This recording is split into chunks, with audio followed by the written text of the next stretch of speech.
Business structures go from very, very simple. Somebody just simply performs a service, manufactures a good, or retails, or whatever they do, and it simply is reported by them as an individual.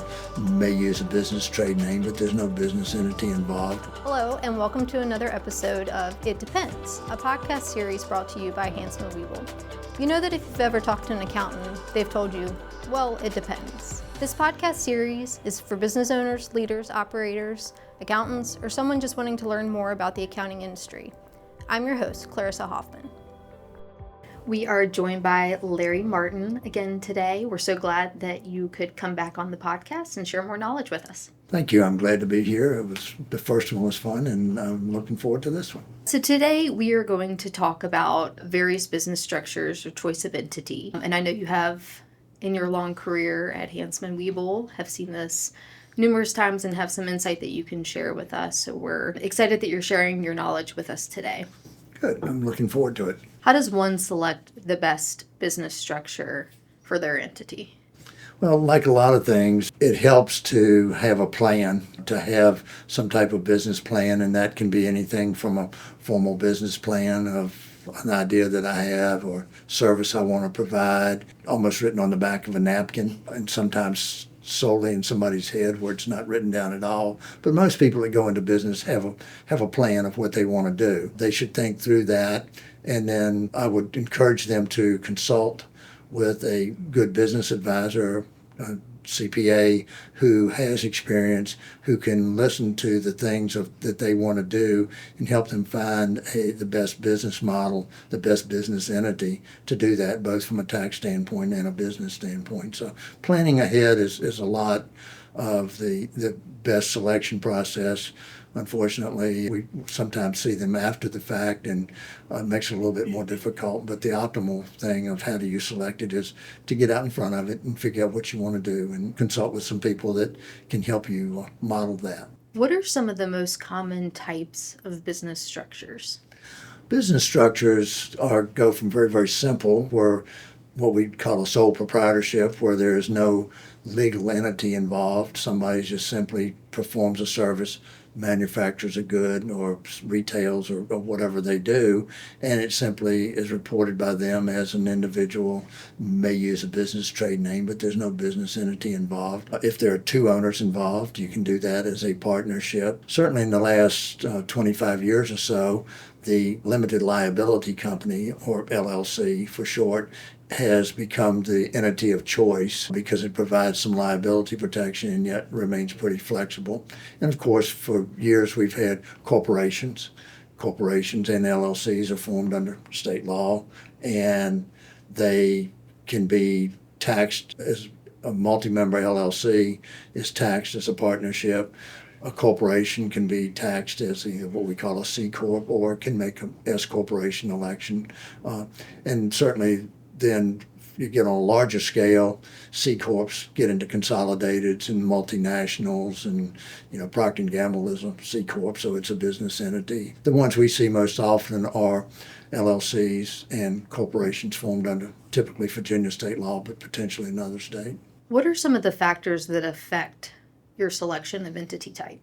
It goes back to your business plan and what you're trying to do. Are you providing simply a service, and I want some business entity, potentially an LLC that has some liability protection, and I'm just going to provide a service and that's all I'm ever going to do? Or am I going to manufacture something? Is this a business, again, a service business, which may not take a lot of capital, to a manufacturing business, which is going to take a lot of capital? Some type of development business, whether it be intellectual property, medical, where it's going to take a lot of capital to develop, hopefully, what is a very valuable product, maybe not, but where there's an awful lot of capital involved. So I think you have to select your entity depending on some of whether it's a service business, a capital business. A major consideration is whether there are going to be multiple owners. Am I going to be able to own this? Am I going to, for example, I'm bringing a pile of money and you're bringing a pile of expertise, but we're going to be 50-50 in our business deal. That would demand potentially a different type of entity as opposed to where we both put up the same amount of money and the same amount of expertise. So, and then one of the other significant factors in choice of entity is my exit strategy. And people look at me funny sometimes when we're talking about setting up a new business, and I say, well, if this is successful, what are you going to do with it? Mm-hmm. And if I'm going to operate it for 20 years and then it doesn't have any real value without me there, then that's one model. If, on the other hand, I'm going to build something that I plan to sell to somebody else, is my most likely target selling that to another potentially publicly traded company. How are you going to harvest what you built is a significant part of the choice of entity at the front end. And a lot of people don't think about that. They're excited about getting a new business going and they've got this great idea. Do need to think a little bit of, if it's successful, what am I going to do with it? Am I going to give it to all my children going to get involved in the business? This is going to be a legacy business. We've got a number of those in Charlottesville that are, second, third generation.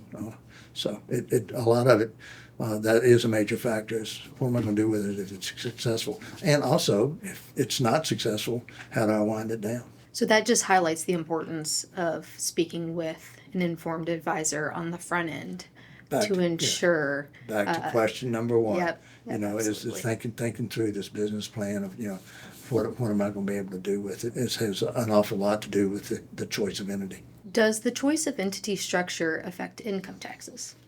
Yes, as you would expect it would. Most of the entities we see in the small business world, and I say small business in the sense of this is a kind of a government distinction that you've got less than $25 million a year in sales, which can be a pretty substantial business, but by government definitions it's still a small business. But most of those that we see in today's world are what we call pass-through entities, whether they be partnerships or S corporations, where there's just a single layer of tax and the profits are taxed to the owners. There are some limitations on who can be an owner, not so much in a partnership, but in an S corporation it's pretty restrictive of who can own that stock. But where the tax passes through, it's taxed one time and then the owners are free to take the money out, take the profits out, or sell the business with a single layer of tax. C corporations have a double layer of tax. Again, think back to Procter & Gamble pays tax on their profits and then they pay a dividend and you pay tax on them again. That's the same model with a local, even though it's a small business, could do that. So, and also it also depends on the income tax if you sell part of your business. If you and I are partners and you decide to sell your half of the business to somebody else, the choice of entity that we made in the first place has a big impact on that new owner and how they're able to enjoy their what they paid for the business, et cetera. So it does have a significant income tax, and that's a major part of the planning. Most of the liability protection, once you're in an LLC format, whether it's a corporation, have about the same amount of liability protection. So then it becomes what are the tax drivers for the business being a success? Where do I expect it to go? Do I expect to bring in more owners? Do I expect one or more of the owners to want to get out along the way? And so that all of those have significant income tax consequences, and they should be put into your planning model. So what about estate tax? Does choice of entity structure affect estate tax?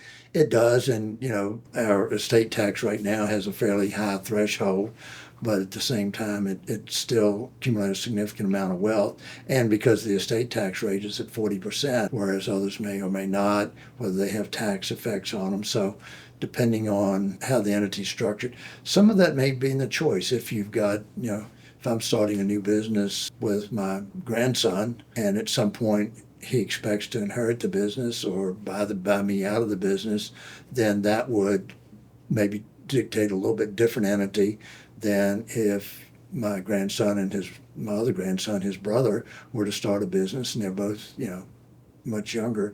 So it's a lesser consideration than the income tax, but clearly estate tax should be at least part of what is discussed. And again, this is where you go back to question number one with a very knowledgeable, experienced business advisor, CPA, who has seen this and can ask you enough questions.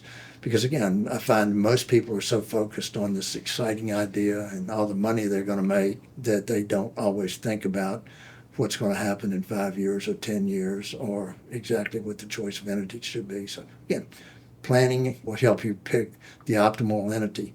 One other comment that I would make about choice of entity is that corporations are, from a tax standpoint, getting into a corporation can be tax-free.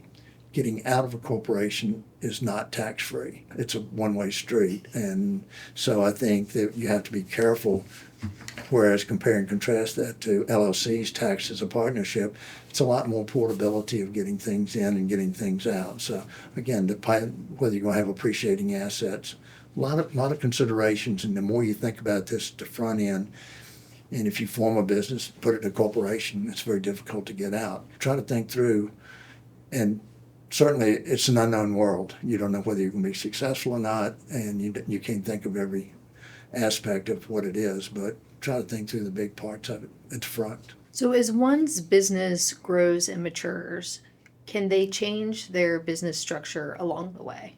Can and oftentimes do. For example, if I've started up some type of development business and then find out that I don't have enough money to get there and I want to bring in some angel money, some investment capital, oftentimes those investors will demand a change in the form of my business. So it's fairly common, but again, remember what we just talked about a minute or two ago. Getting out of a corporation is difficult. Getting into a corporation, so we generally see a lot of businesses start as partnership or as an LLC, even as a sole owner. Which I didn't mention that, but from an income tax standpoint, if you're an LLC, from a legal standpoint, but there's only one owner, it's disregarded. It's treated like it's not there for income tax. If it's two people, it's a partnership. But that's generally the form we start in and then may later go into a corporation. But businesses certainly change form as they mature and as either the unexpected happens or sometimes the expected happens. Thank you so much for your time today, Larry, sharing your knowledge about this very important topic that affects a lot of people.